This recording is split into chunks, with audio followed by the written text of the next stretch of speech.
there is this takeover, you've heard of this, the CHAZ, right, in Seattle.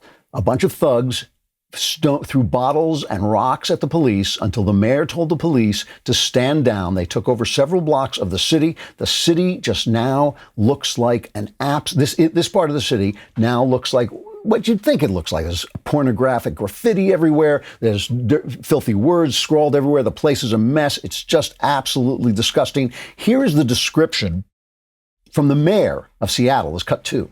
I know it will shock you that the president is perhaps not giving an accurate or truthful picture. We've got 4 blocks in Seattle that you just saw pictures of that is more like a block party atmosphere. It's not an armed takeover. It's not a military junta. We will make sure that we can restore this, but we have block parties and the like in this part of Seattle all the time. It's known for that. He totally does not understand what is happening in America, and he is desperately trying to start the old fights and the old divisions that put him in power in the first place. How long do you think Seattle and those few blocks looks like this? I don't know. We could have the summer of love. Here's the police chief, Carmen cut 23, describing the summer of love.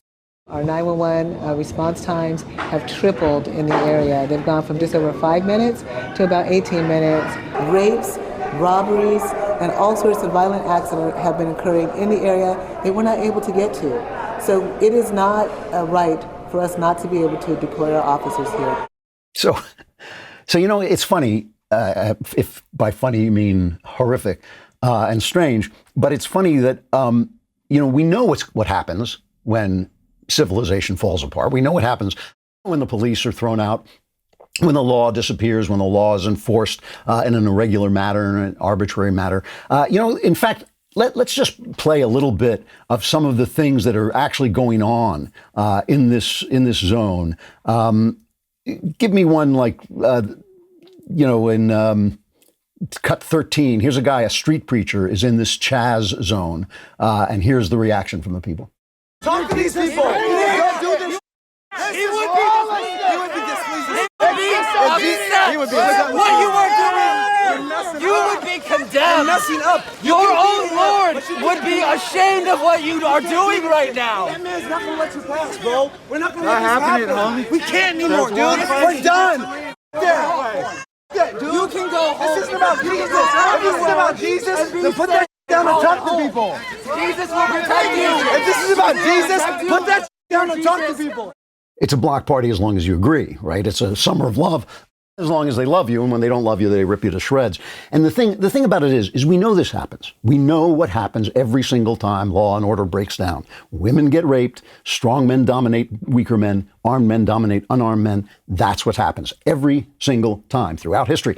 But we don't know the history anymore because people are pulling down all the statues, because people are canceling all the movies, because all the books we're being told to decolonize our bookshelves. Libraries are literally talking about throwing out their books. This is book burning. I mean, the thing about it is when you burn a book, what you really need to do is look in the mirror and say, I am a book burner. That is who I am, right? You're a Nazi. If you're burning books, you're a Nazi. If you're yelling and screaming at people because they disagree with you, if you're attacking people physically because they disagree with you, doesn't matter whether you call yourself an anti-Nazi, you're still a Nazi. It doesn't matter. It doesn't matter what you call yourself. It doesn't matter how you dress. It doesn't matter what education you have. That's what you are. We know this happens, though, because we read history, because we pay attention to these things.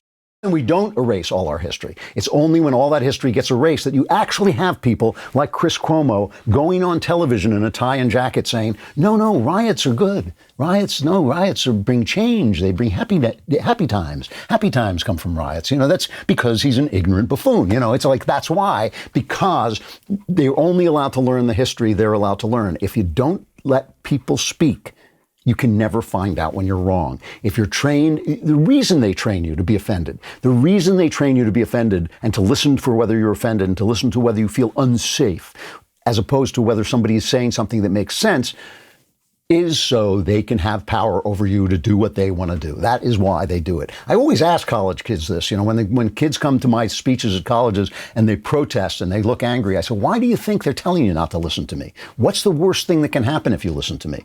What is it? Seriously, what's the word? I'm unarmed. I'm armed. I'm just here to talk. I like you. I'm here to be friendly. what's the worst thing that can happen? The worst thing that can happen is the people in power can lose some of their power by having you begin to disagree with them. That's the worst thing that can happen.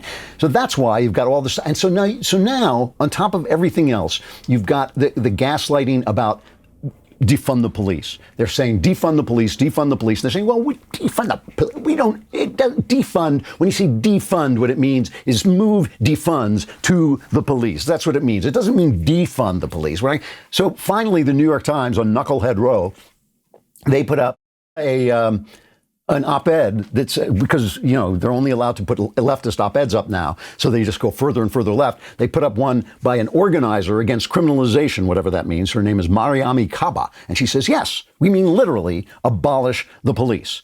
That's what we mean. And then she just goes ahead and says we have to abolish the police. So here's the thing. We're being so badly gaslighted. We're being so badly gaslighted that we can't trust anything we hear. How can we make decisions except looking ourselves to try and find the facts, which is more than most of us can do? We're not reporters. We haven't got a staff to go out and find it. We're being cut off from reality, essentially, and it makes people crazy. And that's why I'm starting to think, these polls do show Trump suffering. I don't think Trump has handled some of this stuff very well. I think he needs to be out in front of it more. I think he needs to talk to the people more. However, I'm beginning to think the guy is going to win like every state in the union. It would not make me fall off my chair if he did. Again, I can't predict because I can't get at the facts either. I can't get at what the actual reality, the temper of the country is. But I know that I'm hearing a lot of things behind the scenes that are not what I'm hearing on TV. And the thing is, it's just enough, it's all like George W. Bush, destroyed New Orleans. Oh, that was untrue, but let's move on. Barack Obama was scandal-free. Oh, that was untrue, but let's move on. The Russian collusion story, Trump is, colluding with the Russians. That's untrue, but let's move on. At no point does the press ever stop and say, you know what, we've got to fix this. We've got to fix this. We no longer serve the public. We only serve our own ideology. I hope you enjoyed that clip from The Andrew Klavan Show. If you did, go ahead and hit the subscribe button so you stay up to date on all our future content.